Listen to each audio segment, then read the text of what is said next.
कहीं पूर्व का पुण्य होगा, कहीं पूर्व की कोई अविरल शिव भक्ति होगी जिसके बल से यह कथा आप और हमको श्रवण करने का सौभाग्य प्राप्त हुआ है। शिव महापुराण की ये कथा वर्णन करती है कि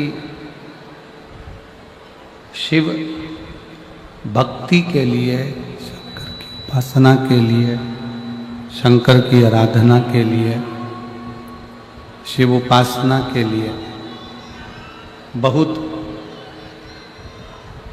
धन,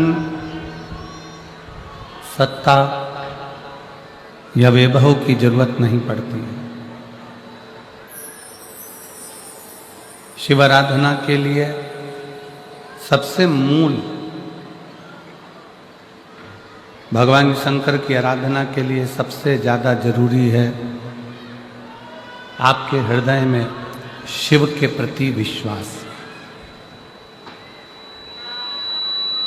भगवान शंकर के प्रति भरोसा।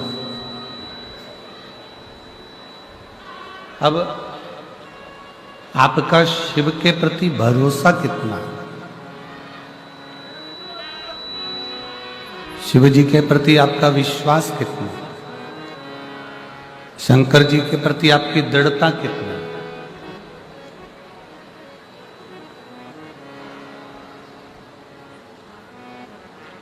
जिसके सिर ऊपर तेरा हाथ प्रभु सो दुख काहे का पाए। उधर आवाज बढ़वाओ भाई, इधर बढ़वाइए, इधर आवाज बढ़वाइए, थोड़ा आवाज का ध्यान रखिए। शिव के प्रति, शंकर जी के प्रति आपका विश्वास कितना है, आपका भरोसा कितना है, आपकी दृढ़ता कितनी है, यह आपके ऊपर निर्भर करता है।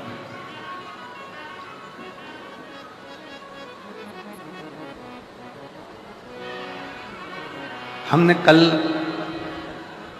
कथा में एक वर्णन किया था कि शिव जी के मंदिर में जल चढ़ाने के लिए जा रहे हो, पर जल से ज़्यादा जरूरी है शंकर भगवान को अपना हृदय दे, शिव जी को अपना मन दे, शिव जी को अपना दिल दे।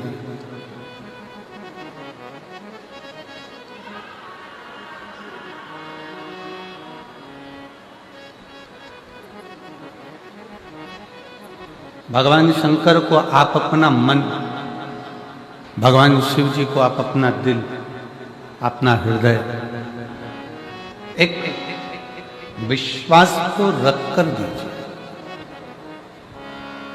एक भरोसे को रख कर दीजिए।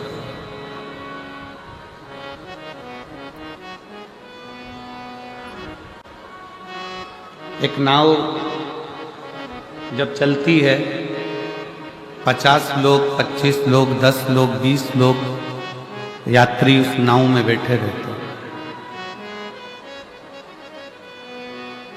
और नाव चलाने वाला कोई एक खेवनहार होता है, पतवार लेकर बैठा रहता है, जो नाव को पार लगा रहा होता है।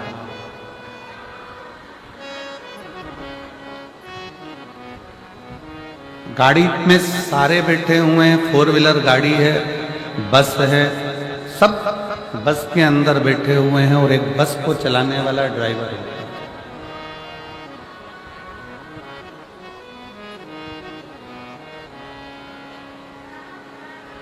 गुरु नानक देव जी महाराज ने अपनी वाणी में कहा है कि उस रब को, गुरु नानक देव जी कहते हैं अपनी वाणी में कि उस रब को अपने परिवार का अपना ड्राइवर मान लो, और ये विचार कर रहो कि वो रब हमारी गाड़ी को चला कर ले जा रहा है और मंजिल तक वो छोड़ रहा है।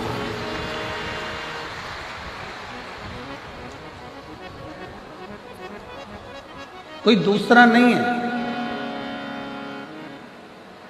और शंभु शरणे पड़ी मांगू घड़ी रे घड़ी दुख काटो दया करीन दर्शन आको।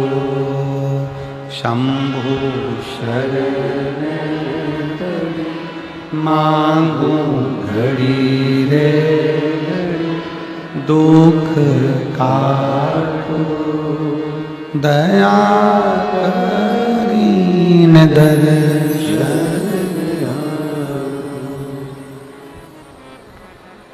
गुरु नानक देव जी महाराज कहते हैं कि रब को ड्राइवर मान लो और अपने परिवार की बस, परिवार की गाड़ी उसके हवाले कर दो। शिव महापुराण भी यही कह रही है।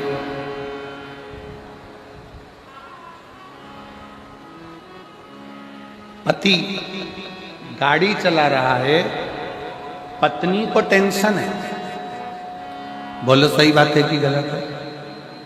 पति गाड़ी चला रहा है तो पत्नी को टेंशन है, पत्नी गाड़ी चला रही है तो पति को टेंशन है, पिता गाड़ी चला रहे हैं तो बच्चों को टेंशन है, माँ गाड़ी चला रही है तो बच्चों को टेंशन है, बेटे बेटी गाड़ी चला रहे हैं तो माँ बाप को टेंशन है।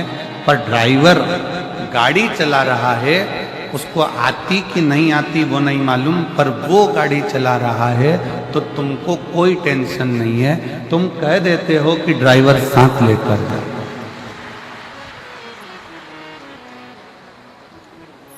तुमने कह दिया कि ड्राइवर को साथ लेकर जाओ, ऐसे तो मैं दिल्ली नहीं जाने दूंगी, चंडीगढ़ नहीं जाने दूंगी, ऐसे तो मैं जम्मू नहीं जाने दूंगी, मैं कटरा नहीं जाने दूंगी, मैं सिरसा नहीं जाने दूंगी, मैं तुम ड्राइवर को साथ लेकर जाओ।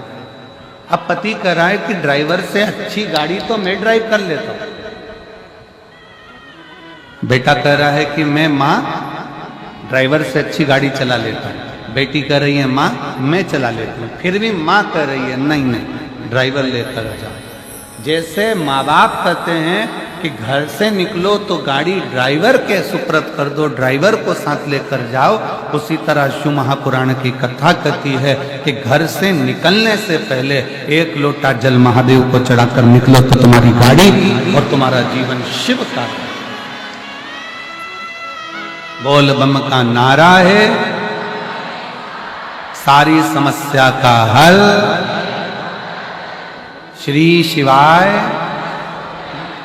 अपनी माता पिता कह रहे हैं कि ड्राइवर लेकर जा, ड्राइवर लेकर जा, ड्राइवर लेकर जा, उसी तरह घर से निकलो तो एक लोटा जल चढ़ाकर भगवान का नाम लेकर, उस परमात्मा को याद कर कर, उस रब को याद कर कर, उस शिव को याद कर कर, उस वाहे गुरु को याद कर कर, भगवान का नाम लेके, राम नाम, कृष्ण नाम, शिव नाम लेकर चल, उसको याद तो करो।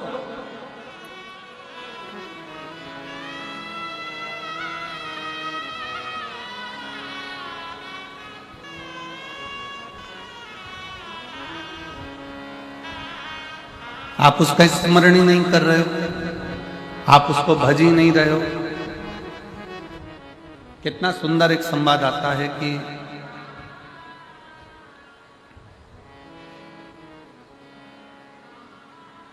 एक मकान को सीमेंट से, ईंट से, गारे से, पानी से, रेत से बनाया जा सकता है। सरिया लोहा डालकर मकान बना सकता है। केवल वो मकान बना, सरिया डाला, ईंट डाली, रेत डाली, पानी डाला, सीमेंट डाला, मिट्टी डाली, तुमने मकान बनाया। केवल वो मकान बना। अभी वो मकान है, पर उस मकान को घर बनाने के लिए ईंट, सरिया, मिट्टी, पानी की जरूरत नहीं है। उस मकान को घर बनाने के लिए आपस में प्रेम की जरूरत है। जब प्रेम बढ़ता है तो मकान घर बन जाता है। जब तक प्रेम नहीं होगा वो घर नहीं बनेगा।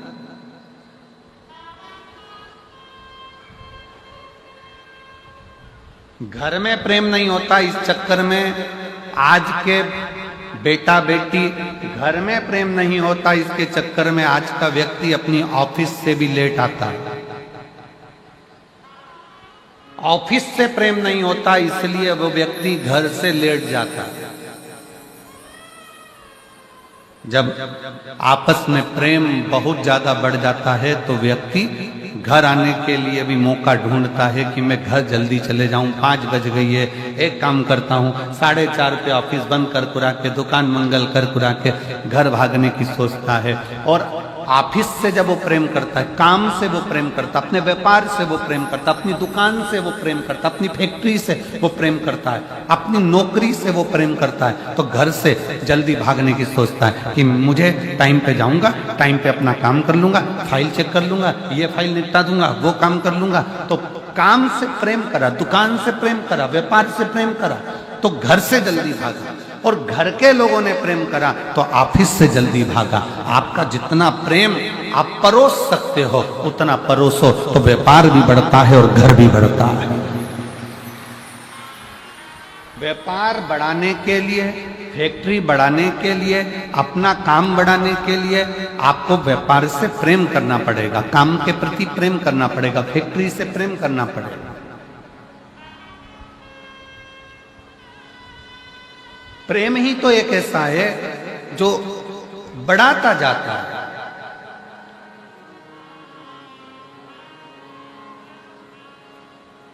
एक छोरी ने, एक लड़की ने लड़के से प्रेम करा, लड़के ने लड़की से प्रेम करा। अब लड़की के मोबाइल में बैलेंस नहीं भी है ना, बस वो इतना सा कह दे कि कल मैं तुम्हें फोन नहीं लगाऊंगा। पति ने पूछा, उस लड़के ने पूछा क्यों? मेरे मोबाइल में बैलेंस खत्म हो रहा है, शायद आज लास्ट है, इसलिए मैं कल फोन नहीं लगा। इतने में तो लड़का बोला, मुझसे तो बोलती, मैं अब भी डलवाता हूं। 1 सेकंड की देर नहीं करी, प्रेम इतना प्रबल था कि उसने बटन दबाई और बैलेंस उसके खाते में आ गया। भगवान भी कहते हैं तू अगर मुझसे प्रेम कर रही है या तू मुझसे स्नेह कर रहा है, तू मुझसे प्रेम कर रहा है, भगवान के प्रति आपका प्रेम जब बढ़ जाता है तो आपके जीवन में कभी भी बैलेंस कम होता है तो वो डलवाने का प्रयास करें।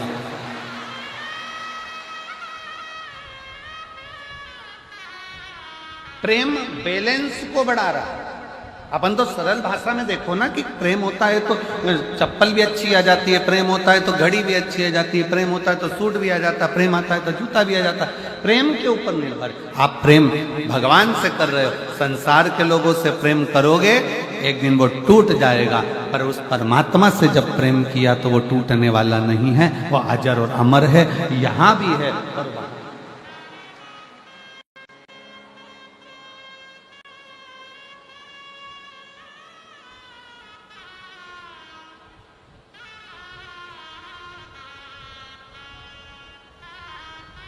काशी में अलख जगावे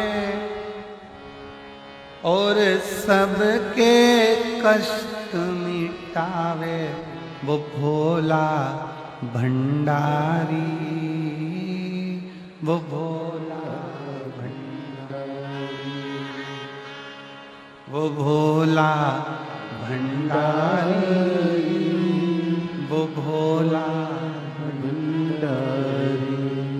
काशी में अलख जगावे और सबके दुखड़े मिटावे, वो भोला भंडारी, वो भोला भंडारी। जिसके जीवन में तकलीफ है, कष्ट है, दुख है, परेशानी है, आपका सुमिरन, आपका भजन, आपका कीर्तन, आपका मंत्र जाप, आपका नाम जाप, आपका भगवान के प्रति विश्वास बढ़ाने का प्रयास करो, बढ़ाओ।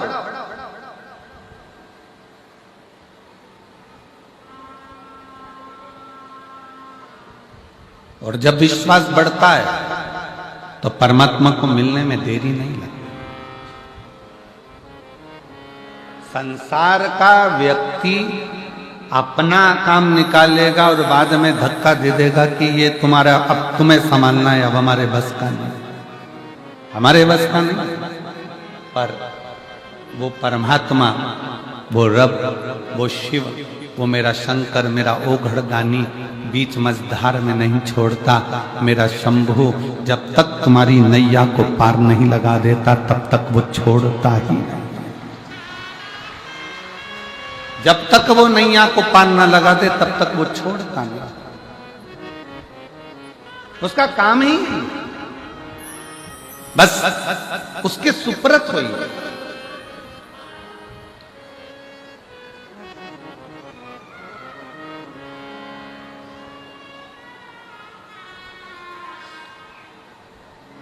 दो तरह के लोग हैं। एक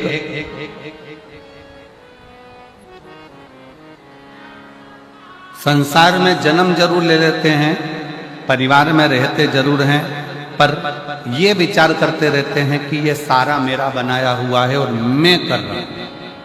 और दूसरा वो होता है जो अपने ऊपर कुछ नहीं लेता, हमेशा एक ही बात कहता है, बाबे की कृपा है, बाबा की कृपा है, वो निभा रहा है तो हो रहा,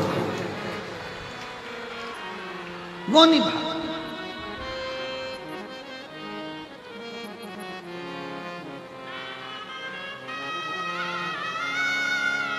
उसकी करुणा, उसकी उदारता, उसकी दया। कई लोग कहते हैं गुरुजी भगवान तो दिखता ही नहीं है, भगवान तो दिखता ही नहीं है। हमारा निवेदन है भगवान से यह प्रार्थना करते रहना कि अच्छा हुआ आप हमें मिलते नहीं, दिखते नहीं। अच्छा है, जिस व्यक्ति से मिलने की तमन्ना होती है वो व्यक्ति अगर मिल जाता है तो फिर धीरे धीरे तमन्ना खत्म हो जाती है। तुम खुद अंदाजा लगा कर देखना, लड़के के लिए लड़की देखी, लड़की के लिए लड़का देखा, दोनों की बातचीत करवाई, होटल में मिलाया जुलाया, बातचीत हुई, दोनों ने बातचीत करना प्रारंभ करी, शादी संबंध पक्का हुआ। रात को 9 बजे से छोरा छोरी बात करना चालू करते हैं, लड़का लड़की तो रात को 2 बजे तक बात करते हैं। और 1:30-2 बजे तक बात करने के बाद भी शादी जब 6 महीने 8 महीने तक बात चलती रही, दोनों के विचार चलते रहे और फिर 6 महीने के बाद दोनों की शादी हो गई। और मालूम पड़े 6 महीने के बाद तो शादी हुई और 6 साल नहीं टिक पाई और मालूम पड़े तलाक हो गया, तलाक हो गया।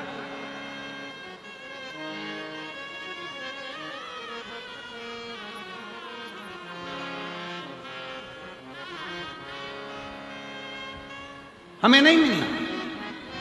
मेरी जीजियों सत्य बात बताना, आप ईमानदारी की बात बताना, आपके पास में जब हरी साड़ी नहीं होती है या लाल साड़ी नहीं होती है या पीली साड़ी नहीं होती है या पीला सूट नहीं होता या नीला सूट नहीं होता, किसी का सूट देख लेते हो तो मन में आता है ऐसा सूट बनवाऊंगी बनवाऊंगी बनवाऊंगी। जब सूट बन गया, साड़ी आ गई, वो साड़ी तुम्हारे पास पहुंच गई, उसके बाद ईमानदारी से बोलो कि उस साड़ी को क्या तुम रोज पहनते हो, उस सूट को क्या तुम रोज पहनते हो? नहीं, तुमने ले लिया, अब तुम्हारा दिल खत्म हो गया कि अब आ गया, अपने पास में नहीं था।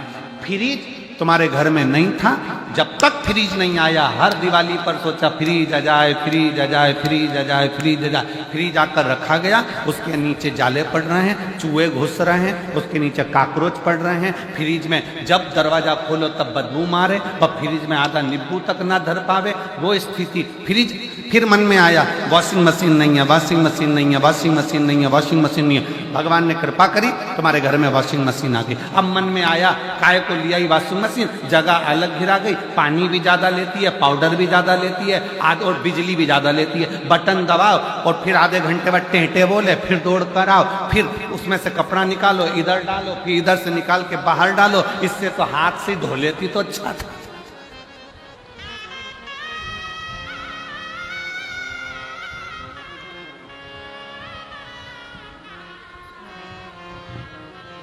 जब तक वॉशिंग मशीन नहीं, तमन्ना थी वॉशिंग मशीन आना चाहिए। जब तक बड़ी एलईडी नहीं थी तो मन में तमन्ना थी कि एलईडी आनी चाहिए।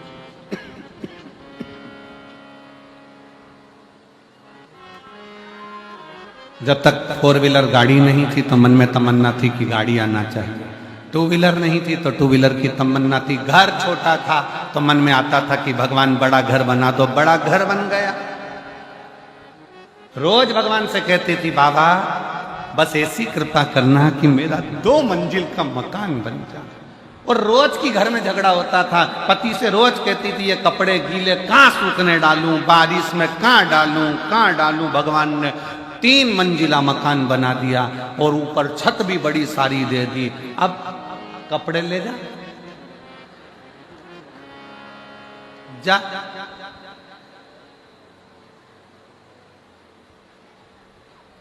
एक बार चढ़ गई, नीचे नहीं आई, ऊपर ही चली गई। अब ऐसे चढ़ने से मतलब क्या?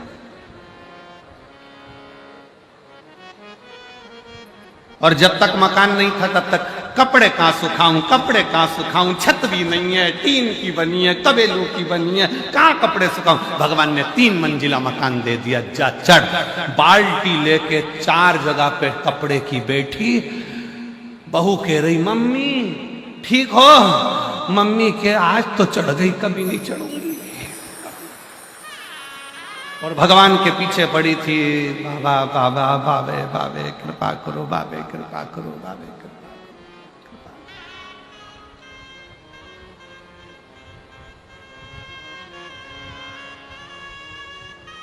कितनी तमन्ना है रहती। फिर तमन्ना थी घर में एक बहू आ जाए, गरम रोटी खिलाएगी। अब मैं नहीं बोलूं तो अच्छा।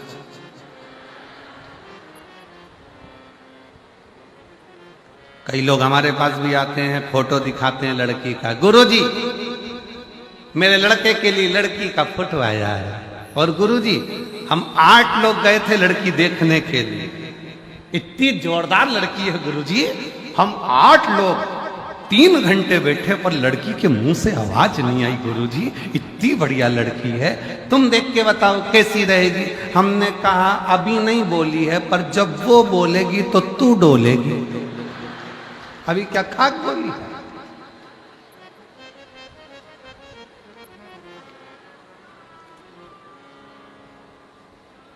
कितने अरमान लेकर बैठी थी, बस बहू आ जाए, बहू आ जाए, बहू आ जाए। अब कमरे में अकेली बैठी, आंसू ढलका कर दिल के अरमान आंसुओं में बह गए।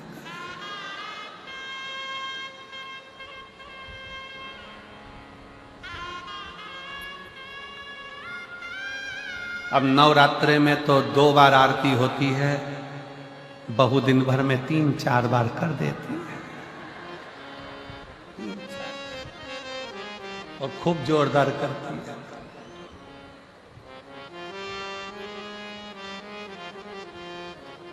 तेरे घर के बहू बेटा पे भीड़ पड़ गई भारी,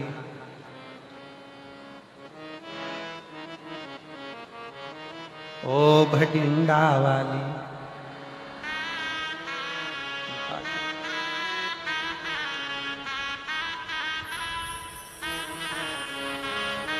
मां करूं कितनी तमन्ना, कितनी। फ्रिज नहीं है, फ्रिज की तमन्ना आ गया पड़ा है। वॉशिंग मशीन नहीं, वॉशिंग मशीन की तमन्ना आ गया पड़ा है। सामान की तमन्ना, सामान आ गया पड़ा है। बहू की तमन्ना, बहू आ गई, अब विवाद हो रहा है। तो मकान की तमन्ना, मकान मिल गया, तमन्ना खत्म। गाड़ी मिल गई, तमन्ना खत्म। भगवान से कहना कि तुम कभी मत मिलना, तो तुमसे मिलने की तमन्ना बनी रहना चाहिए। तुमसे मिलने की तमन्ना बनी रहना चाहिए। किसी ने बहुत अच्छी बात कही, अब ना कर पर्दा कि पर्दा नशी देख लिया। अब ना कर पर्दा कि पर्दा नशी देख लिया। हमने दर पर्दा तुझे माहे जमी देख लिया। तेरे दीदार की थी दिल में तमन्ना, तो तुझे लोग देखेंगे वहां, हमने यहीं देख लिया। हम नजर वालों से तो तू छुप ना सका जाने जहां, तू जहां जाकर छुपा हमने तुझे वहीं देख लिया। हर जगह पर वही है जिसको हम देख रहे हैं, जिसको हम देख रहे हैं।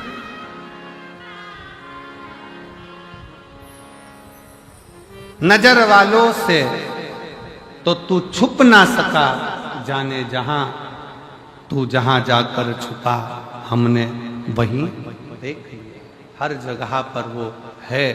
ये कभी मन में मत लाओ कि भगवान कब मिलेगा, ये मन में लाओ कि परमात्मा तुझे पाने की ललकता बनी रहना चाहिए, तुझे पाने की ललकता बनी रहे।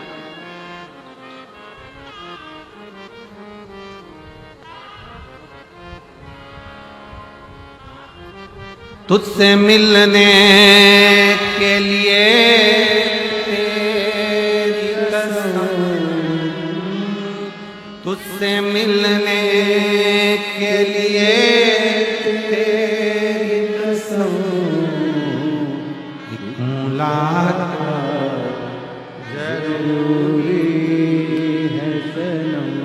उसके मिलने की ललकता बरकरार रखी, बरकरार।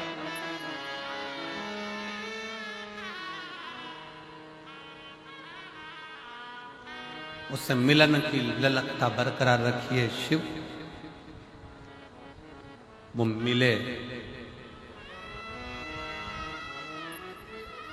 लोग कहते हैं कि गुरुजी ने मंदिर में जाने का कहा है, एक लोटा जल चढ़ाने का। मेरा निवेदन इस व्यासपीठ के माध्यम से पहले भी हमने कहा है और आज फिर कहते हैं कि जल चढ़ाना मतलब अपना दिल बाबा को पूर्ण समर्पित कर देना। केवल जल नहीं, दिल, मन, चित्त, अपना हृदय शिव को दे दे। भगवान शंकर को प्रदान कर दे।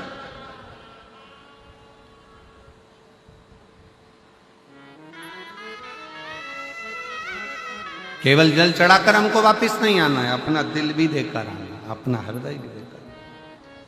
शिव कथा कहती है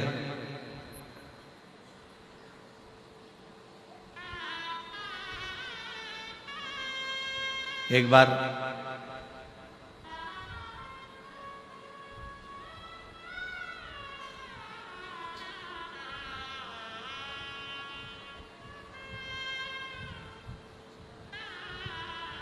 वासुकी नाग, नागों का राजा जो शंकर जी के गले में रहता,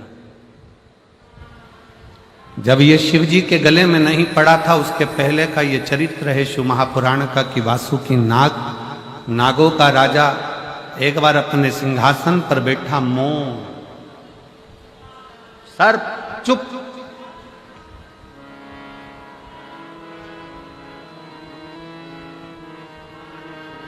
और वासुकी नाग की धर्म पत्नी शतशीर्षा,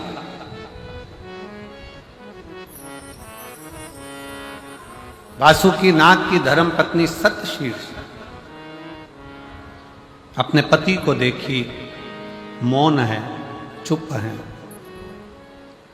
आज इनका मन इस राजसभा में, इस राज्य सिंहासन पर लग नहीं रहा है, नागलोक संभाल नहीं पा रहा।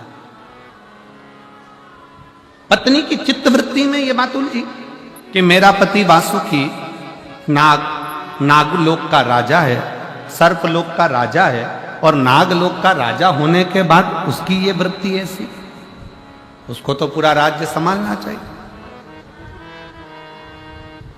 उसको तो पूरा राज्य देखना चाहिए। यदि मेरे भोले बाबा ने, मेरे शंकर भगवान ने, मेरे देवाधिदेव महादेव ने, मेरे शंभु ने, मेरे त्रिकालदर्शी कैलाशी अविनाशी शिव ने आपको कोई उच्च पद पर बिठाया है, कोई सिंहासन दिया है, कोई कुर्सी दी है, कोई सत्ता दी है, कोई वैभव दिया है, कोई अच्छी जगह पर बिठाया है, तो अपने मन में ये बात रख लेना कि मेरे द्वारा, अपने द्वारा भले मुझे सिंहासन पर बिठाया, पर अपने द्वारा कभी किसी का बुरा ना हो जाए, होए तो सबका भला होकर जाए। कुर्सी अगर मिली है, पद अगर मिला है, प्रतिष्ठा अगर मिली है, यश अगर मिला है, सम्मान अगर मिल रहा है, तो भगवान को धन्यवाद देना कि तेरे बल पर मिला है।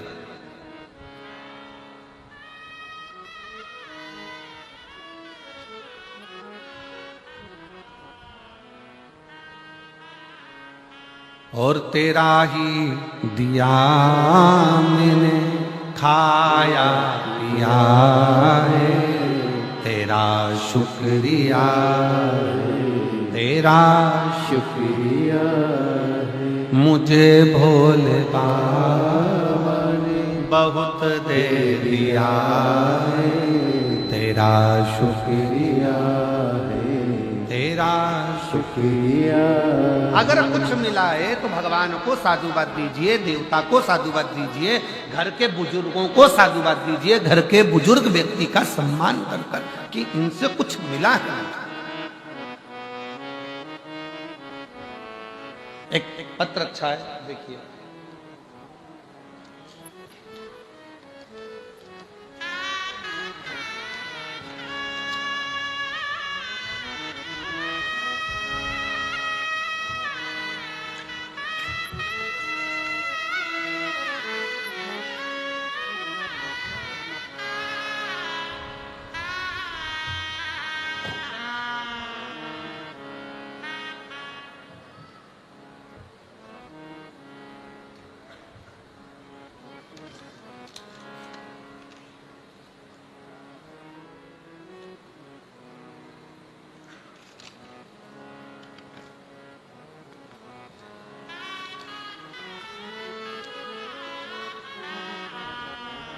भगवान सिंह यादव, गांव नाहा,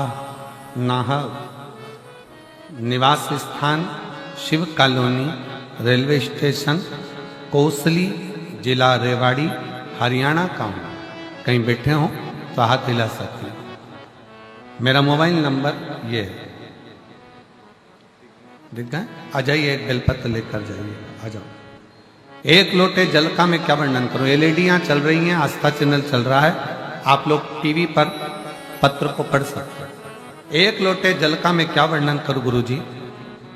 आपको जानता भी नहीं था और ना ही मैं किसी गुरु को देखता था, ना सुनता था, क्योंकि मेरी श्रद्धा इन सब चीजों में नहीं। मैं मंदिर भी नहीं जाता था, देवालय भी नहीं जाता, शिवालय भी नहीं जाता, और मुझे ये सब चीजें अच्छी नहीं लगती। मैं इस सब को बेकार मानता था गुरुजी। परंतु एक बार रिमोट से टीवी चालू करते समय मैंने आपका आस्था चैनल पर देखा और थोड़ा सा मन आपकी कथा में लगा। मन इसलिए लगा क्योंकि आपने एक बात कही कि सियोर वाला महाराज कुछ नहीं करता है, करता है तो तुम्हारा चढ़ाया गया एक लोटा जल और महादेव करता है। मुझे ये बात अच्छी लगी। फिर मैं मन में सोचा कि मुझे इतनी बड़ी बीमारी है, सारे डॉक्टर उन हार चुके हैं, और 2012 से मुझे ये बीमारी लगी है कि मेरे पूरे शरीर में सोरायसिस की बीमारी हो गई। साथ में मेरे हाथ और पांव से पीप निकलता, खून निकलता और टपकता। इतनी भयंकर बीमारी थी कि लोग मुझसे दूरियां बना, हथेली खून टपकता रहता, मावात टपकता रहता, सबने दूरियां बना, और पीप बनता, खून टपकता, धीरे धीरे बीमारी फैलती चली गई। हर जगह इलाज करवाया, दिल्ली में एम्स के हॉस्पिटल में, गंगा राम अस्पताल में, रामदेव बाबा के आश्रम में, देहरादून, अंत में बेस अस्पताल दिल्ली कैंट में भी 4 इंजेक्शन लगाए, जिनकी कीमत 16 लाख थी। कितनी कीमत थी? 16 लाख। 4 इंजेक्शन हॉस्पिटल में जाकर दिल्ली कैंट में लगवाए, जिसकी कीमत 16 लाख थी, फिर भी मुझे आराम नहीं लगा और हाथों में से, शरीर में से वैसा की वैसे ही पीप और रक्त निकलता। फिर एक दिन कथा ने मुझे बल दिया और आपने कहा, शिव जी के मंदिर में अगर एक लोटा जल चढ़ाते हो और वो जल का पान करते हो और एक बेलपत्री अगर खाते हो तो उसका फल मिलेगा। तब बाबा पर भरोसा कर कर मैंने बेलपत्री चढ़ाना और जल चढ़ाना चालू करा। आज मेरे बाबा की ऐसी कृपा हुई गुरुदेव, जो 16 लाख का इंजेक्शन काम नहीं करा, आज बाबा की कृपा से खून निकलना बंद हुआ, सोरायसिस की बीमारी समाप्त हुई और मेरे शरीर से पीप निकलना बंद हुआ। आज मैं पूर्ण स्वस्थ हूं। अब गुरुजी, मैं जब भी बाहर जाता हूं, बाजार जाता हूं, घर से निकलता हूं, सबसे पहला काम करता हूं, भोजन करने से पहले, नाश्ता करने से पहले 1 लोटा जल देव अधिदेव महादेव को जरूर चढ़ाता हूं। मैं बाबा को यहां नमन करने आया हूं। गुरुजी, मैंने शरीर ठीक होने के बाद में कथा 5 पंडाल में सुनने का नियम लिया था। गुरुग्राम सुनी, फरीदाबाद सुनी, हापुड़ सुनी, सिरसा सुनी और बाबा की कृपा से आज मेरी 5वीं कथा पूर्ण हो रही है भटिंडा की। मैं बाबा को प्रणाम करने के लिए, मेरे शरीर में से जैसे पीप निकलता था उसके मैंने फोटो लगाए हैं, आप देखिए गुरुजी।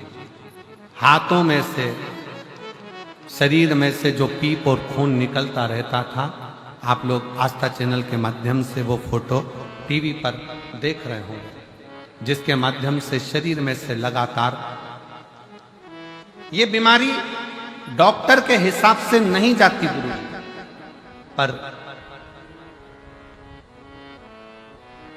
जो जैसी भावना लाया वो वैसा ही फल पाया, नहीं खाली उसे लौटाया, वो मन ही मन हर्षाया, और उनका दिया भंडार काशी वाले ने कर दिया मालावा काशी वाले।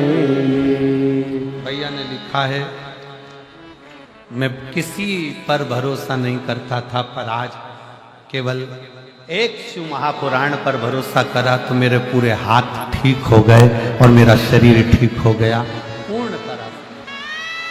शिव तत्व शंकर, शिव शिव है। जो जैसी भावना वो वैसा ही फल पाया, नहीं खाली उसे लौटाया, वो मन ही मन हर्षाया, और कर दिया माला मान काशी वाले ने लुटा दिया भंडार काशी वाले। अब जिस भाव से आए, और मेरी जीजियों, मेरी बेटियों, मेरे जीजाओं, मेरी माताओं, मेरे भाई, जितनी मेरी बहनें बैठी हैं, जितनी मेरी जीजियां बैठी हैं, आपको निवेदन करूंगा, इस केवल कथा का पंडाल मत समझो, इसको केवल कथा का पंडाल ना कहा जाए। आप कथा के पंडाल में जब पहुंचो तो ये विचार करना कि यह कथा का केवल पंडाल नहीं है, ये मेरे पिता से मैं दिल की बात कहने के लिए आई हूं और मेरा बाबा सुनने के लिए बैठा, सुनने के लिए।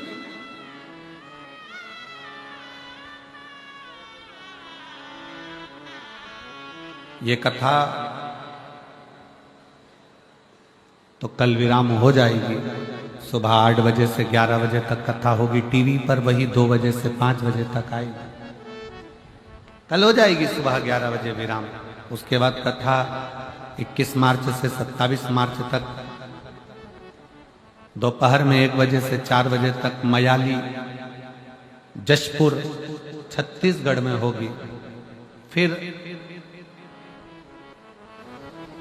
1 अप्रैल से 5 अप्रैल तक 5 दिन की शिव महापुराण की कथा महाराष्ट्र के शहादा में होगी। इसके बाद में कथा 11 अप्रैल से 17 अप्रैल तक रतनगढ़ राजस्थान में होगी।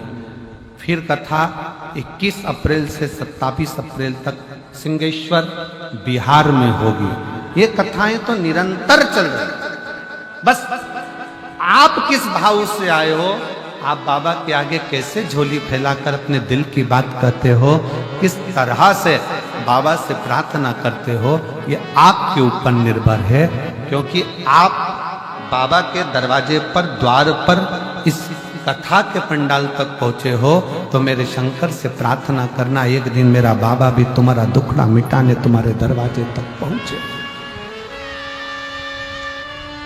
उससे विनय करो, निवेदन करो।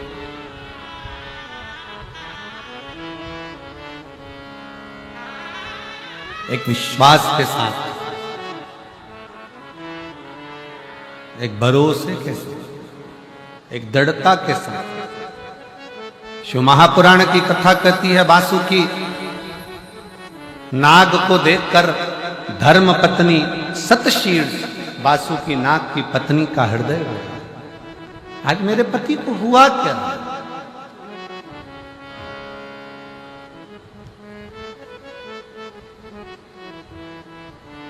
आज मेरे पति को हुआ क्या? ये मौन क्यों, चुप क्यों?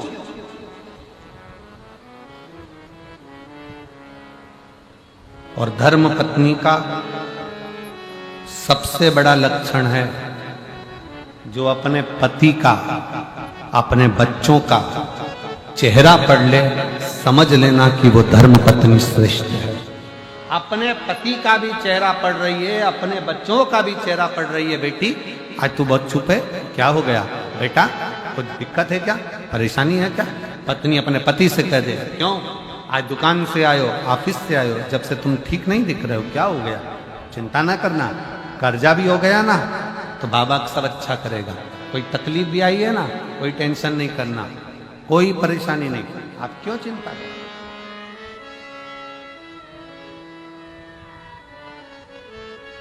कितने भी हार जाओ,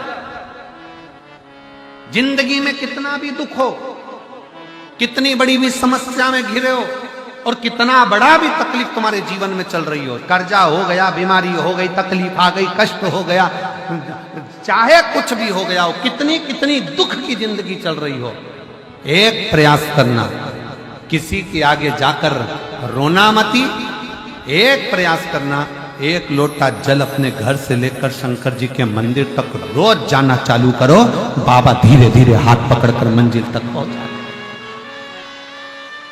रोना नहीं, एक पत्र है, देखिए,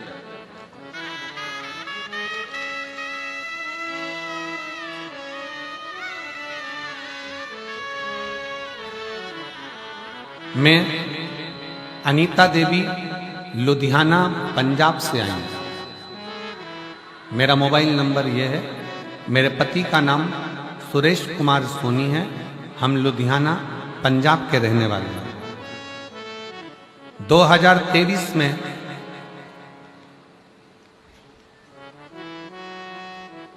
मेरे पति सुरेश कुमार सोनी जी को 2023 में कैंसर हो गया, गले में और लीवर दोनों में कैंसर पहुंच चुका था। डॉक्टर के कहीं बैठे हों तो हाथ हिलाएंगे। अनीता देवी लुधियाना पंजाब से, पति का नाम सुरेश कुमार सोनी जी। मेरा मोबाइल नंबर ये है। जिन्होंने पंखा भेजा, कहीं बैठे हों तो हाथ हिला सकते हैं और बेलपत्र लेने के लिए आ सकते हैं। मेरे पति को गले में कैंसर, लीवर तक पहुंच गया। डॉक्टर ने भी हाथ ऊंचे कर दिए। कैंसर हॉस्पिटल में डॉक्टर को दिखाया। डॉक्टर ने हमको एक ही बात कही कि बहुत मुश्किल है। अब कंडीशन खराब है। फिर वापस डॉक्टर के पास गए। डॉक्टर साहब कुछ तो कृपा करो, जल्दी से आराम लग जाए, ऐसी कोई व्यवस्था हो। जब घबरा गए, डॉक्टर के पास दूसरे के पास गए तो बताया कि शरीर में खून भी नहीं बचा है, बस थोड़ा सा ब्लड शरीर के अंदर है 4 ग्राम और बाकी का शरीर पूरा बेकार सा हो गया। किससे कहते? हमारे पास इतना धन नहीं, किसको कहें? पांव के नीचे से जमीन खसक गई ऐसा लगता है। तब हमें उस समय पर पता नहीं चला था जब फर्स्ट स्टेज का था, नहीं तो कुछ तो इलाज करवाता। और मेरी जीजियों, मेरी बहनों, मेरे भाई, मेरे बंधु, एक बात याद रखना, अपनी जिंदगी में शरीर में कोई भी बीमारी आए, सबसे पहले डॉक्टर के पास जाओ।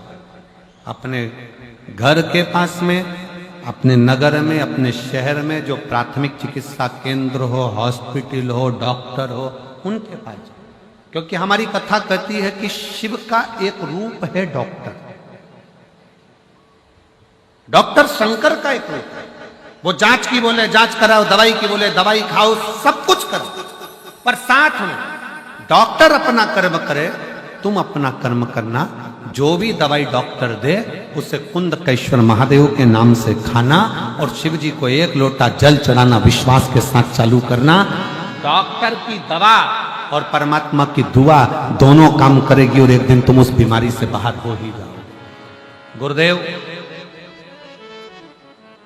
डॉक्टर ने तो कह दिया कि अब कुछ हो नहीं सकता क्योंकि सार तत्व कुछ नहीं बचा है। आखिरी में किसी के कहने पर हम रुद्राक्ष के लिए सीहोर पहुंच गए, कंकर शंकर की पूजन करी और कंकर शंकर की पूजा का पता चला। तब हमने वहां पूजन कर रुद्राक्ष लिया और बाबा से प्रार्थना करी, बाबा कुछ भी करो पर कैंसर समाप्त होना चाहिए। शिव जी से विनय कर कर गुरु जी हम आ गए। जिस समय हम सीहोर पहुंचे थे उस समय सीहोर की कावड़ भरा रही थी।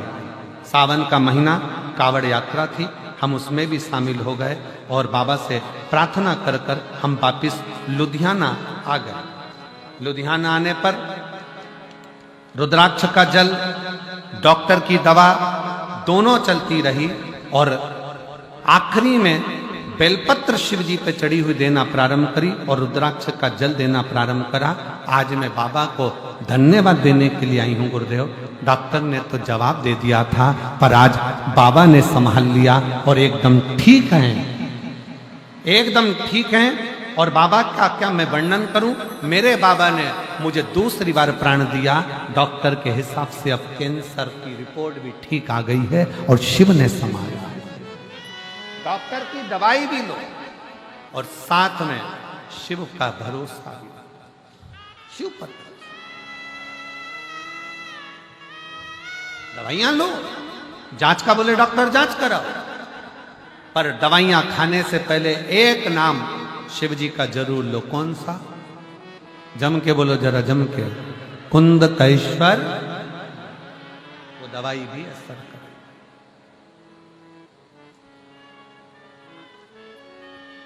और शंभो शरणे पड़ी मांगू घड़ी रे घड़ी दुख काटो दया करीने शरण आपो शंभो शरण पड़ी मांगू घड़ी रे घड़ी दुख काटो दया करीने दर्शन आपो। आप विश्वास के साथ में चलिए। धर्म पत्नी सतशीर्ष को लगा मेरा पति वासुकी दुखी है। क्या दुख है इसको? क्या तकलीफ है इसको?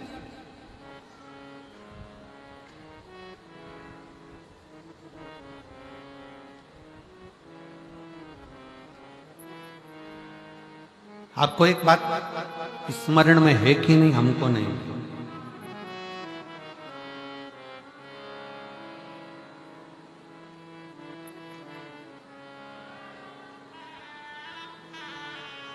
नाग से ज्यादा नागिन में पावर होता है। नाग, सांप कभी बदला नहीं लेता। बदला कौन लेती है? जम के बोलो जरा। नागिन। बदला नागिन लेती है। सांप बदला नहीं लेगा, नाग बदला नहीं लेगा, नागिन बदला।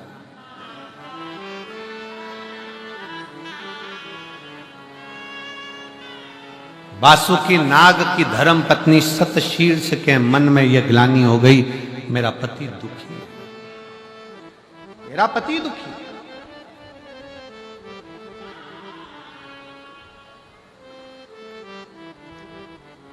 और मेरी जीजियों, मेरी बेटियों, मेरी माताओं, एक बात याद रखना, आप रोज अगर शंकर के मंदिर में जाकर एक लोटा जल चढ़ा रही हो ना, तुम्हारे बच्चों का, तुम्हारे पति का और तुम्हारे परिवार का कभी बाल बांका नहीं हो सकता तुम्हारे जल से, तुम्हारे जल।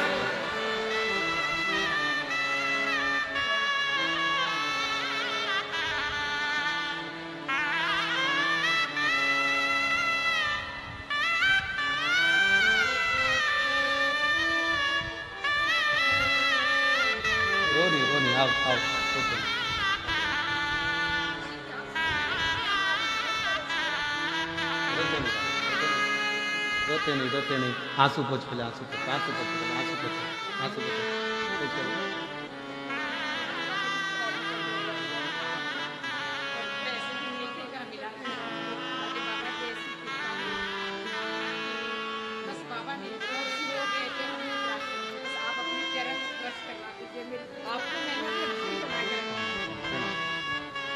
डॉक्टर ने हाथ ऊंचे कर दिए थे, जवाब दे दिया था कि ये रहेगा नहीं, पर ना पैसा था, ना धन था, ना कोई ले जाने वाला था, ना लाने वाला था। तब शिव के आश्रित हो गए और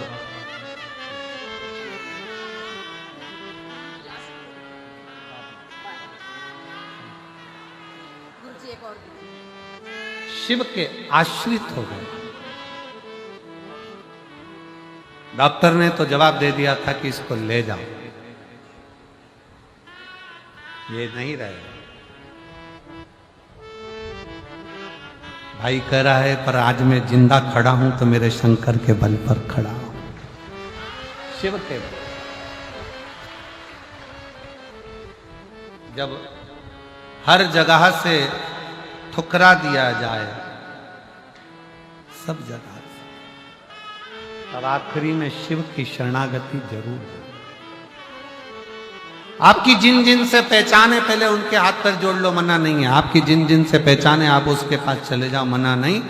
जब कोई काम कहीं से ना बने तब एक लोटा जल लेकर शंकर को चढ़ाओ और नंदी के पास बैठकर श्री शिवाय नमस्तुभ्यं, श्री शिवाय नमस्तुभ्यं, श्री शिवाय नमस्तुभ्यं,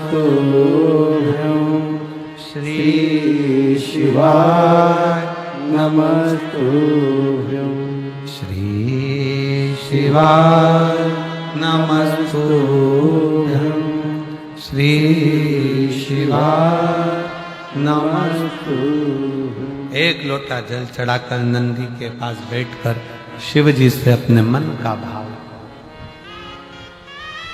श्री शिवाय नमस्तुभ्यं जपो, कहो, पुकारो।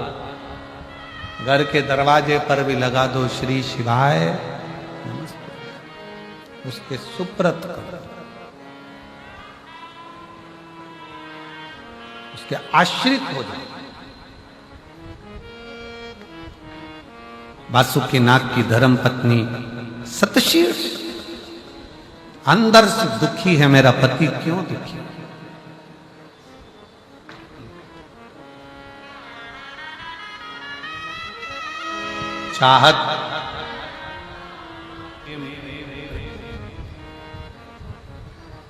चाहत जब होती है, प्रेम जब होता है,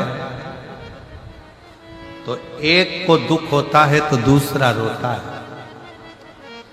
जब आप शंकर भगवान से प्रेम कर बैठोगे ना, शिव जी को दिल दे बैठोगे ना, तो दुख तुम्हारा होएगा, रोएगा होएगा। दुख तुम्हारा होगा, रोएगा। तकलीफ तुम्हारी होगी, आएगा।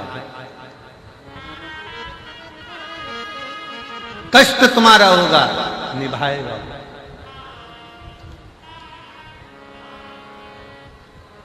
उसके आश्रित का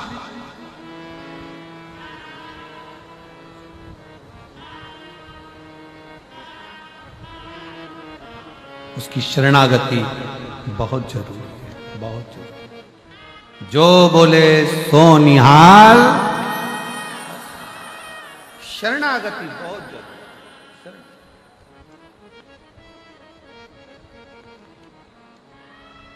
जिसने विश्वास भरोसा दृढ़ कर लिया, उसका सारा दुख मिट गया, सारा सारा कष्ट मिट गया।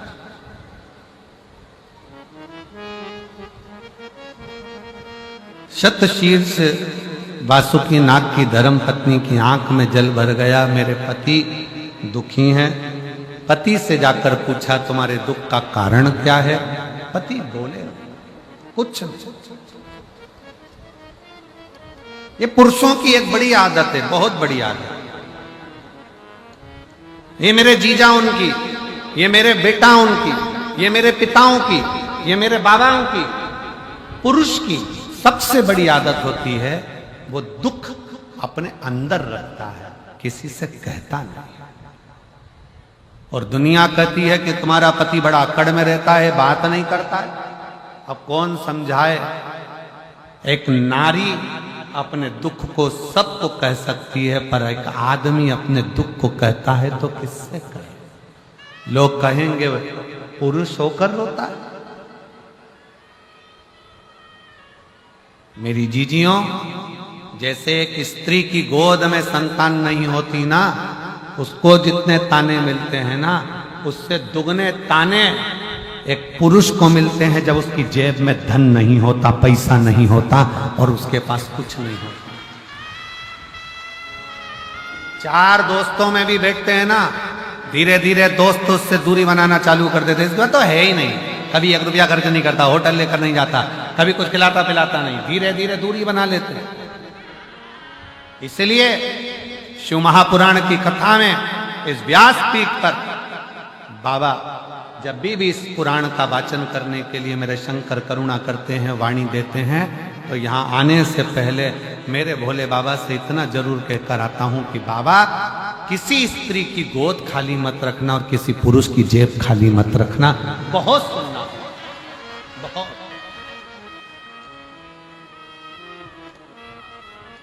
इतना सुनना पड़ता है कि दुनिया में कोई नहीं सुन सकता जितना एक स्त्री। प्रेशर, बड़ा प्रेशर, जितना एक स्त्री और पुरुष को सुन। और नारी का हृदय भले थोड़ा दुखित होकर वो सबसे कह दे, सबसे। पुरुष किससे कहे? वासुकी नाग की धर्म पत्नी शतशीर्ष पति से पूछ रही है कि तुम्हारा दुख क्या, तुम्हें तकलीफ क्या, क्या कष्ट है तुम्हें? वासुकी नाग ने कुछ कहा नहीं, कुछ नहीं। एक दिन देव ऋषि नारद निकल कर जा रहे थे तो उन्होंने विचार करा, चलो नागलोक में चलते हैं। नागलोक में चले, बहुत दिन हो गए। सर्पों के लोक में, नागलोक में, सर्पों के लोक में नारद जी आ गए।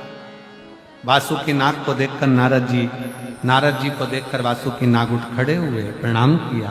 बाबा जी आए हो? आप पधारे हो? हाँ, क्या बात है नाथ वासुकी? मुझे लगता है कि तुम्हारे हृदय में कोई घात लगी है, कोई चोट लगी है, तुम कुछ सोच रहे हो, विचार कर रहे हो, क्या बात है? कुछ तो बोलो। वासुकी नाग ने हाथ जोड़कर नारद जी से कहा, कभी जीवन में कोई अच्छा संत मिल जाए, कभी जीवन में कोई अच्छा सतगुरु मिल जाए, कभी जीवन में कोई अच्छा सतगुरु प्राप्त हो जाए, पर अच्छा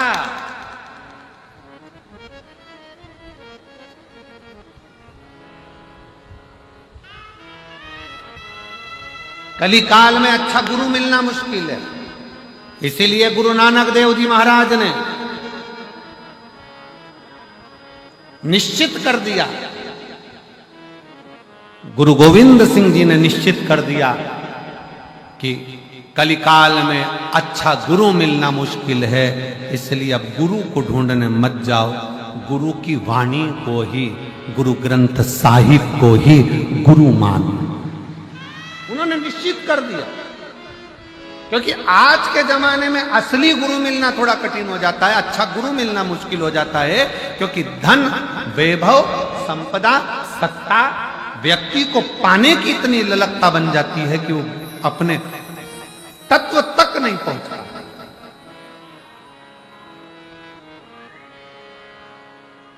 आज के जमाने में जो ज्यादा दिखावा करे वही लोग समझ लेते हैं कि असली गुरु होगा।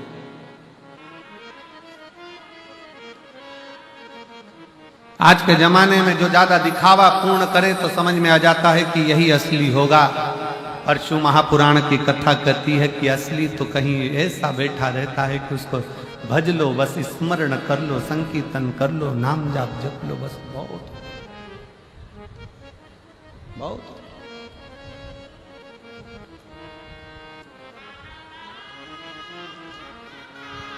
शिव कथा कह रही है। नारद जी पूछ रहे हैं, क्या कोई दुख है तुम्हारे भीतर? वासुकी नाग ने गुरु को देखा और गुरु को देखकर देवर्षि नारद से कहा, नारद जी मेरे मन में एक दुख है कि मैं सर्प हूं, सांप हूं, और सर्प की योनि ठीक योनि नहीं है, सर्प की योनि श्रेष्ठ नहीं है।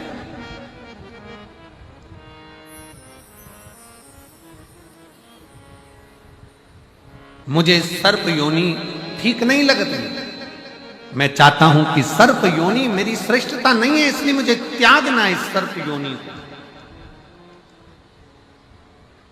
नारद जी ने कहा, ठीक है, मैं तुमको एक बार इस सर्प योनि से कैसे त्यागा जाए, मैं एक बार अपने मित्र तुमरुका जी से मिलवाऊं। अब तुमरुका जी तो शंकर जी के परम भक्त।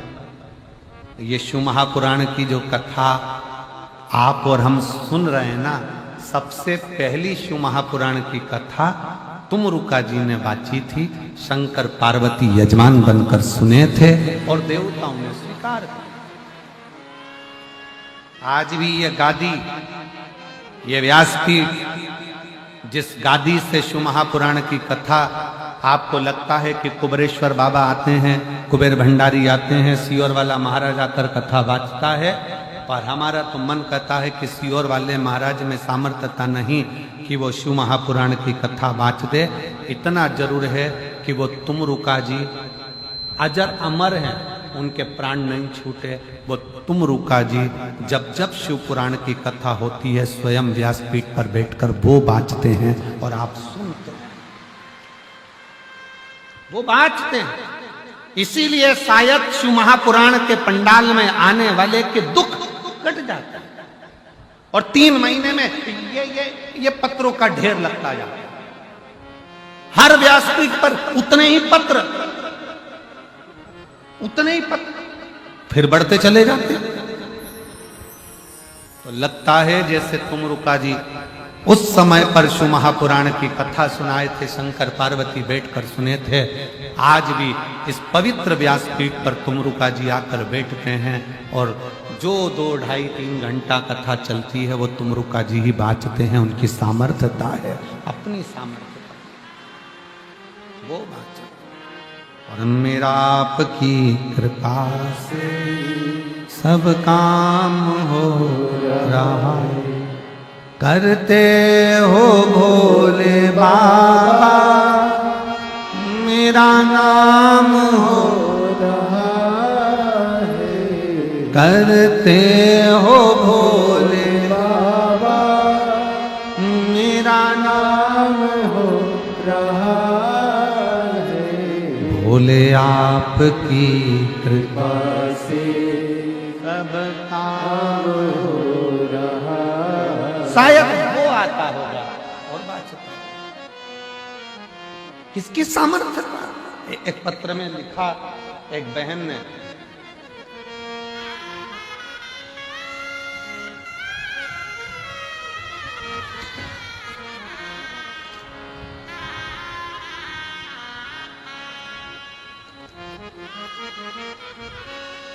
मेरा नाम सुनीता रानी है, मैं मोड़ मंडी से आई हूं। कहीं बैठी हूं तो हाथ हिला सकती हूं। मेरी शादी को 12 साल हो गए थे, संतान का सुख नहीं था। डॉक्टर को दिखाया तो डॉक्टर ने कह दिया था कि मां का बनने का सुख। दिल टूट गया, हृदय से रोती, संतान का सुख नहीं होता। कहीं बैठी हो सुनीता रानी, मोड़ मंडी से हैं, अगर बच्चे को लाई हो तो व्यासपीठ पर आ सकते। तब किसी ने कहा कि वो सियोर वाला महाराज कथा कहता है और टीवी पर आती है, आस्था चैनल पर, मोबाइल पर भी कथा आती है, सुनो। पहली बार मोबाइल पर आपको सर्च किया, धन्यवाद आपने सर्च तो किया। पहली बार मोबाइल पर आपको सर्च किया और कथा सुनी। कथा सुनकर टीवी पर सुनी, आपने सफेद आंकड़े की जड़ का कहा, पशुपति व्रत का कहा। तब मैंने कथा सुनकर व्रत करा। 4 जनवरी 2024 को भटिंडा में कथा हुई। फिर कथा सुनने के लिए मैं आई और बाबा से मैंने विनय करा।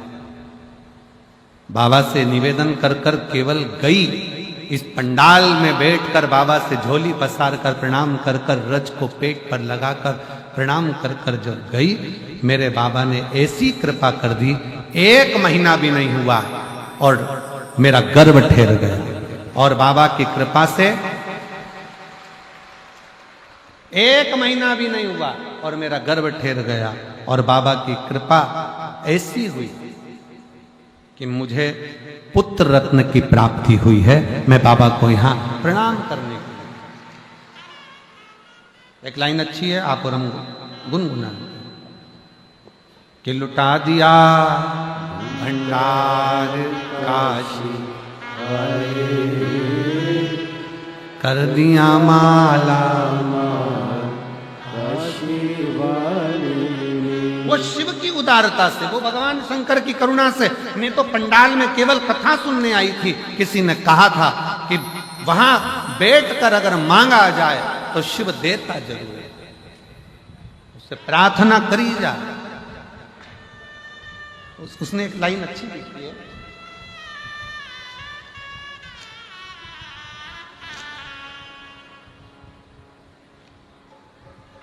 गुरुजी आप जब पंडाल में बैठकर नेत्र बंद कर कर श्री शिवाय नमस्तुभ्यम जब बोलते हो और कहते हो भोला सब दुख काटो, क्या सही में मुझे ऐसा लगता है शंकर उस समय पर आता है और जितने पंडाल में बैठते हैं सबका दुख काट कर। शिव ओघड़ दानी, शंकर ओघड़। और जब आप और हम उसको स्मरण करते हैं, आप और हम पुकारते हैं, तो क्यों नहीं सुन, क्यों नहीं सुन? मेरा मित्र है तुमरू का।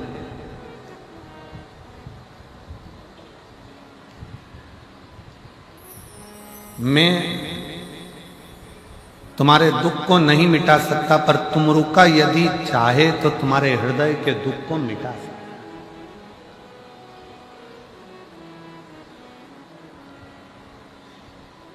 आप अपने एक बार तुमरुका जी से मिलो, एक बार तुमरुका जी से मिलो।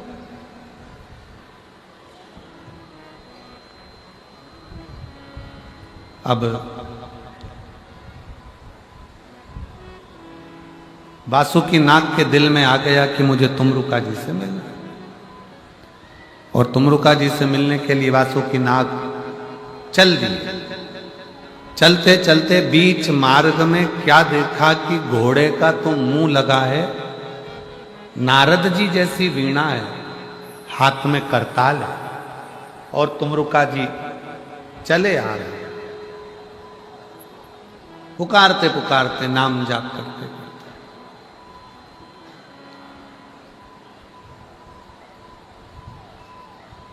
भगवान शंकर का मंत्र जाप करते करते, जय गौरी शंकर जय डमरूधर, जय जय जय त्रिकाल हरे, शिव का नाम लेते लेते लेते लेते चले आ, भगवान शंकर का मंत्र उच्चारण करते करते चले आ।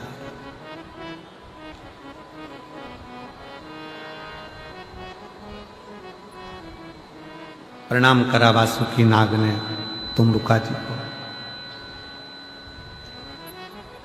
अच्छा, कई लोगों ने एक प्रश्न मन में रखा होगा कि ये तुमरुका जी जो शंकर भगवान की कथा करते हैं, शिव जी की शिवपुराण की कथा बाँचते हैं, जो शंकर जी को इतना प्रेम करते हैं, ये तुमरुका जी का घोड़े का मुंह क्यों लगा? ये तुमरुका जी का घोड़े का मुंह इसलिए लगा है क्योंकि तुमरुका जी सुंदर बहुत है। इतने सुंदर थे, इतने सुंदर थे कि तुमरुका जी को देखकर कई लोग उनकी ओर आसक्त हो जाते थे। कई अप्सराएं आ जाती थी, कई देवियां आती थीं। तो तुमरुका जी ने एक दिन शिव जी से वर में मांग लिया, भोले बाबा अगर मुझे कुछ देना चाहते हो तो मेरी सुंदरता को हटाकर मुझे घोड़े का मुंह लगा दो, जिससे मैं आपका भजन कर सकूं और आपका स्मरण कर सकूं। घोड़े का मुंह,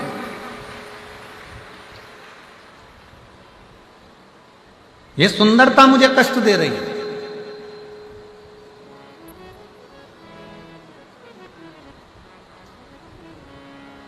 आप मुझे घोड़े का मुख लगा दीजिए। तुमरुका जी सामने खड़े थे, तुमरुका जी को देखा और तुमरुका जी सामने खड़े हैं। तुमरुका जी को देखकर वासुकीनाग ने तुमरुका जी को देखकर वासुकीनाग ने प्रणाम किया। और जैसे ही वासुकीनाग ने प्रणाम किया, तुमरुका जी ने पूछा, क्या बात है, क्या हो गया, बहुत चिंता में दिख रहे हो? वासुकीनाग कहते हैं कि मेरा ये शरीर है ना सांप का, ये सर्प का शरीर मुझे अच्छा नहीं लग रहा है, मेरे को क्यों दिया बाबा? ये किसी काम का नहीं है सांप का शरीर। शेर मरे तो उसकी खाल काम में आ जाती है, हाथी मरे तो उसकी खाल काम में आ जाती है, मैं सांप किसी काम का नहीं, क्यों दिया मुझे ये शरीर? तुमरुका जी वासुकीनाग की बात को सुनकर हंस दिए, मुस्कुराए, और मुस्कुराकर उन्होंने वासुकीनाग से कहा, वासुकीनाग तुम अपना शरीर देखकर दुखी हो रहे? वासुकीनाग तुम अपना शरीर देखकर दुखी हो रहे? तुमरुका जी ने कहा, संसार में जिसको मेरा शंकर जन्म देता है पृथ्वी पर, उसको व्यर्थ पैदा नहीं करता। पृथ्वी पर अगर आपका जन्म हुआ है तो ये मानकर चलना कि आप साधारण नहीं हो, जरूर आप में कुछ ना कुछ भगवान ने एक्स्ट्रा दिया है, इसलिए तुम्हें पृथ्वी पर पैदा किया, वरना वो पैदा ही नहीं करता, वो जन्म ही नहीं करता। और तेरा ही दिया मैंने खाया पिया है, तेरा शुक्रिया है, तेरा शुक्रिया दिया है, मुझे भोले बाबा ने बहुत दे दिया है, तेरा शुक्रिया है, तेरा शुक्रिया है। शिव जी ने अगर आपको पृथ्वी पर भेजा है, शंकर भगवान ने अगर ये शरीर दिया है, शिव जी की कृपा से यह मनुष्य की देह मिली है, तो ये कोई साधारण नहीं है, ये कोई साधारण नहीं है।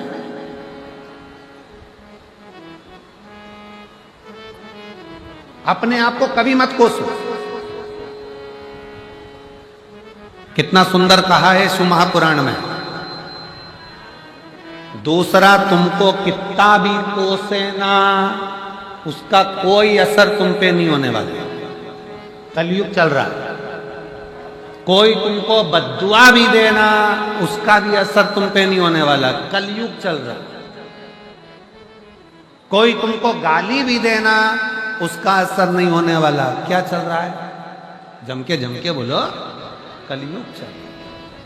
कोई तुमको गाली दे दे, अपशब्द कह दे, ताना दे दे, आड़ा टेढ़ा कह दे, बद्दुआ दे दे, कोस दे, तो भी तुम्हारा बाल बांका नहीं होने वाला। बाल बांका कब होता है? जब हम अपने आप को कोसते हैं, हे भगवान तूने मुझे क्यों पैदा कर दिया, मैं तो मर जाती तो अच्छा, मेरा ऐसा हो जाता। अपने आप को कोसते हैं, वो कोसना। अपने आप को बद्दुआ देते हैं, वो बद्दुआ। दुनिया की बद्दुआ तुम्हारा कुछ नहीं बिगाड़ सकती, पर अपने अंदर की बद्दुआ तुम्हारा नाश कर दे। अंदर की बद्दुआ तुम्हारा नाश कर दे। आवाज सेट करो बाबू। भीतर की बद्दुआ, अपने अंदर की बद्दुआ, अपने भीतर की बद्दुआ तुम्हारा नाश। अपने आप को कभी मत कोसो। कभी जिंदगी में अपने आप को मत कोसना। दुख है ना, मिटेगा। तकलीफ है ना, मिटेगी। बार बार ये मत कहना कि मुझे कहां पैदा कर दिया, मैं कहां पैदा हो गया, मैं कहां पैदा हो गई, मैं तो मर जाऊं तो अच्छा, मेरे जीवन में ऐसा हो गया, मेरे जीवन में ना ना ना। भगवान को धन्यवाद देना कि तूने मुझे जन्म दिया है, पृथ्वी पर भेजा है और दुख दिया है, तो साथ में तूने मुझे बल भी दिया है जिसको मैं संभल सकूं।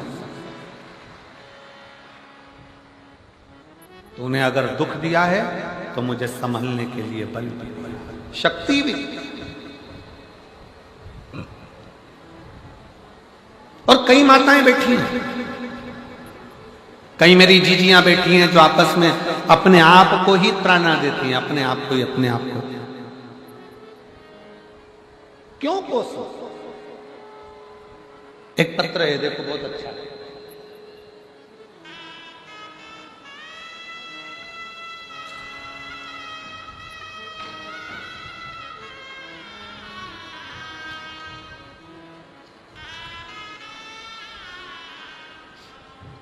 मैं सोनू जागा, मैं सोनू जागा, पति का नाम विनोद जागा। कहीं बैठे हो तो हाथ हिला सकते हैं। बीकानेर राजस्थान से आप ही हैं, आ जाओ, बेलपत्र ले जाना, आ जाओ। मैं सोनू जागा, पति का नाम विनोद जागा, बीकानेर राजस्थान से आई हूं। मेरा मोबाइल नंबर ये है। गुरुदेव 16 फरवरी से 23 फरवरी तक तारा बाबा की कुटिया में कथा सुन।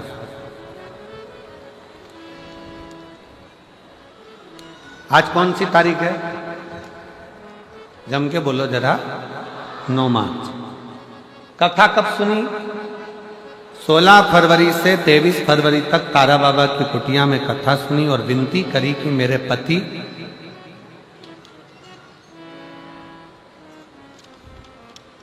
कथा को नहीं मानते। गुरुदेव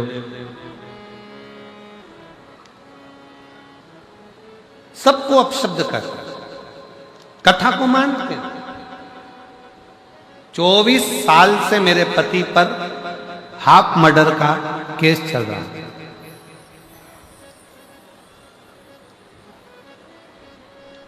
7 मार्च को फैसला आना, पति भगवान को मानते नहीं। मैंने अपने पति से कहा कि एक बार शिव महापुराण की कथा के लिए तुम सुनने मत जाओ, पर एक बार तो तुम भगवान से प्रार्थना कर सकते हो, जहां हो वहीं रहकर प्रार्थना कर लो कि जहां कथा होगी अगर मेरे पक्ष में निर्णय आ गया तो मैं वहां कथा सुनने जाऊंगा, मैं वहां कथा सुनने जाऊंगा। पति ने कहा 24 साल से केस चल रहा है हाफ मर्डर का, जज ने निर्णय सुना दिया एक बार कि 3 साल की सजा है और 50,000 रुपए का जुर्माना है। अब क्या हुआ, क्या बचा? जब यही सब सजा है तो फिर क्या मतलब का शंकर का भजन करना? मेरे को कथा से मतलब नहीं, मैं कथा नहीं मानता, मैं सियोर वाले महाराज को नहीं मानता। पत्नी की आंख में आंसू आ गए। तुम एक बार बस इतना तो कह दो कि मैं भटिंडा की कथा सुनने के लिए जाऊंगा। बाबा, निर्णय पलटने की भी जवाबदारी उसकी। आप एक बार तो बोलो कि मैं भटिंडा कथा सुनने जाऊंगा। पति ने कहा अगर तू इतना बोल रही है तो मैं वचन देता हूं, अगर मेरे भोलेनाथ ने और तेरा वो सियोर वाला महाराज ने अगर मेरा ये केस पलट दिया तो मैं भटिंडा की कथा में जाऊंगा। गुरुदेव, 7 मार्च को फैसला आया। फिर फैसले में वापिस निर्णय लिया गया कि इनको जो 3 साल की सजा दी गई है और 50,000 का जुर्माना दिया गया है वो कैंसिल करा जाता है। और मजिस्ट्रेट ने इनको जुर्माना कैंसिल कर दिया, सजा कैंसिल कर दी और आखिरी में बरी कर दिया। इसलिए आज मेरे पति कभी विश्वास नहीं करते, पर आज विश्वास कर कर यहां पर। विश्वास किसको कहते हैं? मेरी बेटियों का, मेरी जीजियों का, मेरे प्रत्येक भारत की भूमि पर ही नहीं, विदेश में और भारत में जितनी मेरी जीजियां हैं, जितनी मेरी माताएं, जितनी मेरी बेटियां, इनका जो विश्वास है ना शंकर जी के प्रति, अभी आपको कहा था कि मेरी जीजियों का 1 लोटा जल पूरे परिवार को पार लगा सकता है, मंजिल तक पहुंचा सकता है। मंजिल। एक पत्र और देखिए कितना अच्छा लिखा है।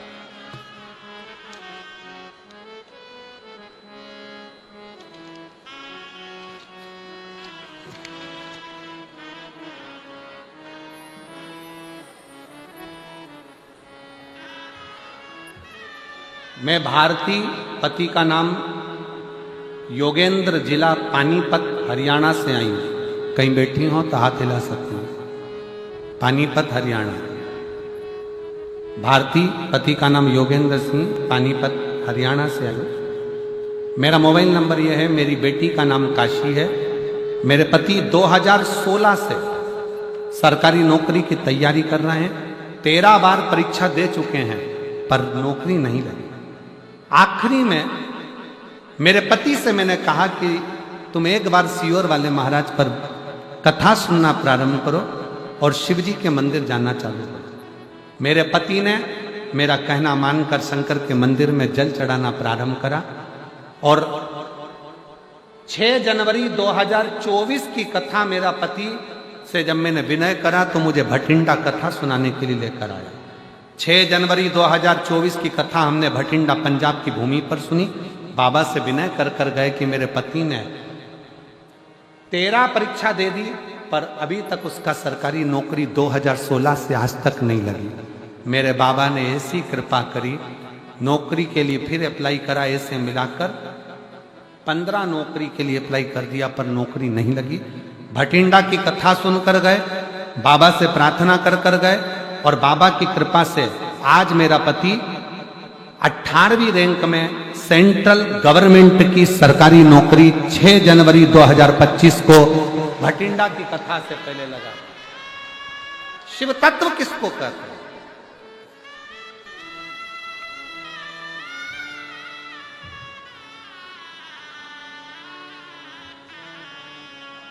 और मैंने तेरे ही भरोसे बाबा, तेरे ही भरोसे हवा बिच उड़ती जावांगी बाबा डोर हटो छठीला में हटी जावांगी भोले मैं तेरी पतंग। कोई पुण्य होगा रे भटिंडा वासियों, कोई पुण्य होगा पंजाब वालों आपका, कहीं मेरे बाबा ने कोई कृपा करी होगी जो ये शिव महापुराण की कथा पंडाल में बैठकर सुनने का सौभाग्य आपको मिला।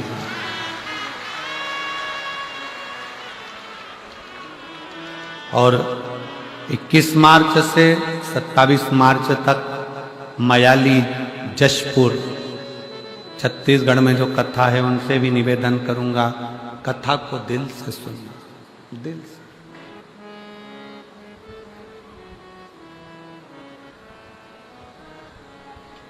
मयाली जशपुर में जो छत्तीसगढ़ में कथा दिल से। साथ में 1 अप्रैल से 5 अप्रैल तक जो शाहदा महाराष्ट्र में कथा 5 दिन की होने वाली है, नए संवत्सर की, नूतन वर्ष की, मैं शाहदा वालों को बहुत बहुत बधाई देना चाहूंगा कि नया संवत्सर नूतन वर्ष आपके यहां से प्रारंभ हो रहा है। 5 दिन की जो कथा दिल से सुन, दिल से सुन। आप जब हृदय से बाबा को कहोगे, दिल से बाबा से प्रार्थना करोगे तो वो दिल से सुन।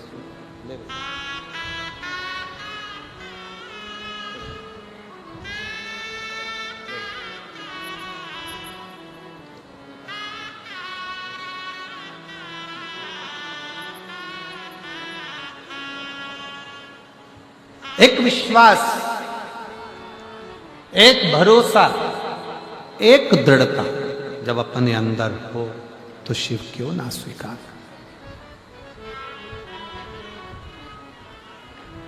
शंकर कैसे ना स्वीकार कर। तुमरुका जी ने कहा, तुम कहते हो कि सांप का शरीर अच्छा नहीं है, नाग का शरीर अच्छा नहीं है, सर्प का शरीर अच्छा नहीं है। तुमरुका जी कहते हैं मेरा शंकर इस पृथ्वी पर जन्म दिया है तो ये मानकर चलना कि तुझे व्यर्थ पैदा नहीं किया, व्यर्थ पैदा नहीं किया। वासुकी नाग, एक काम कर, शंकर भगवान की आराधना करना प्रारंभ कर। वासुकी नाग ने कहा मेरे हाथ नहीं है, मैं तो खुद पांव नहीं है, रेंग कर चलता हूं, श्रवण नहीं है, सुन सकता नहीं, सांप के कान नहीं, सुनता नहीं, सांप सुनता नहीं, पांव नहीं है, रेंग कर चलता है। मैं कैसे शंकर की आराधना करूं? बस मट्टी का ढेला अपने लेहर से इकट्ठा करो और शिव की आराधना करो, शिव की आराधना। वासुकी नाग अपनी पत्नी शतशीर्ष के साथ में शिव की आराधना में लग गए। एक बॉबी का निर्माण हुआ। आप लोग तो बठिंडा पंजाब में रहते हैं, इधर का तो हमको नहीं मालूम, पर सांप जहां रहता है वहां बिल बनाता है। चूहे ने बिल बना रखा है तो उसमें प्रवेश कर जाता है, पर सांप कोई तपस्या करने के लिए बैठता है, साधना करने के लिए बैठता है, तो उसको बिल बनाने की जरूरत नहीं पड़ती। मिट्टी का ढेला उसके तप साधना से उसके ऊपर चढ़ता चले जाता है और एक बॉबी बन जाती। बॉबी देखिए आप लोगों ने कि नहीं देखी? इधर हमें नहीं मालूम। देखिए ऐसी मिट्टी का ढेला ढेला की ढेला, मिट्टी पे मिट्टी चढ़ती चली जाती है, उसमें सांप अंदर बैठा रहता है। मिट्टी का ढेला, उसे बॉबी कहते हैं। अब यहां क्या कहते हैं वो हमको नहीं मालूम। आइए, यहां क्या कहा जाता है वो हमारे स्मरण में नहीं।